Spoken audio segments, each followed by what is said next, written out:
കൊല്ലം ലോകസഭാ മണ്ഡലത്തിൽ ഉൾപ്പെടുന്ന കൊട്രയിലെ ചില പ്രാദേശിക നേതാക്കൾ തങ്ങളുടെ സാരഥികൾക്കായി സംസാരിക്കുന്നു.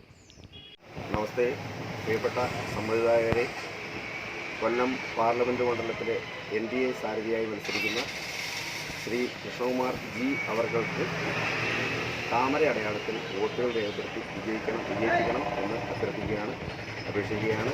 കൊല്ലത്തിൻ്റെ വികസനത്തിന് വേണ്ടി നിങ്ങളുടെ ഓരോ വോട്ടും വളരെ വിലപ്പെട്ടതാണ്.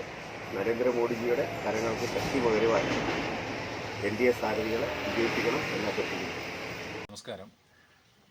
LDF കൊല്ലം ലോക്സഭാ മണ്ഡലത്തിൽ നിന്ന് മത്സരിക്കുന്ന സഖാവ് മുകേഷിന് ചുറ്റിക അരിവാൾ നക്ഷത്രം അടയാളത്തിൽ വോട്ടുകൾ നൽകി വിജയിപ്പിക്കണമേ എന്ന് അഭ്യർത്ഥിക്കുന്നു. കൊല്ലം ലോക്സഭാ മണ്ഡലത്തിൽ മത്സരിക്കുന്ന ശ്രീ പ്രേമചന്ദ്രന് കൊല്ലത്തിൻ്റെ ശബ്ദം പാർലമെൻറ്റിൽ മുഴുവൻ കേൾക്കുവാൻ മമ്മട്ടി മൺകോരിയും അടയാളത്തിൽ നിങ്ങളുടെ വിലയേറിയ വോട്ടുകൾ നൽകി വൻപിച്ച ഭൂരിപക്ഷത്തോട് വിജയിപ്പിക്കണമെന്ന് അഭ്യർത്ഥിക്കുന്നു, അപേക്ഷിക്കുന്നു.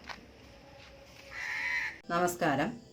18ാമത് ലോക്സഭാ തെരഞ്ഞെടുപ്പിൽ കൊല്ലം നിയോജക മണ്ഡലത്തിൽ നിന്നും ഇടതുപക്ഷ ജനാധിപത്യ മുന്നണി സ്ഥാനാർത്ഥിയായി മത്സരിക്കുന്ന സഖാവ് M മുകേഷിന് അരിവാൾ ചുറ്റിക നക്ഷത്രം അടയാളത്തിൽ വോട്ടുകൾ രേഖപ്പെടുത്തി വിജയിപ്പിക്കണമെന്ന് അഭ്യർത്ഥിക്കുന്നു.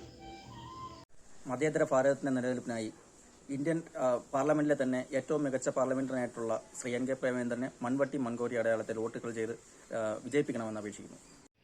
ശക്തമായ ത്രികോണ മത്സരം നടക്കുന്ന കൊല്ലത്ത് സിറ്റിംഗ് MP ആയ പ്രേമചന്ദ്രനെയാണ് UDF സാരഥിയായി ഇറക്കിയിരിക്കുന്നത്.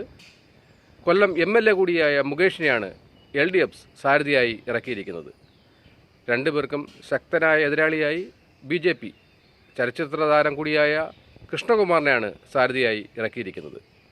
ഇവരിൽ ആര് കൊല്ലം നയിക്കുമെന്ന് ഇനി നമുക്ക് കാത്തിരുന്ന് കാണാം.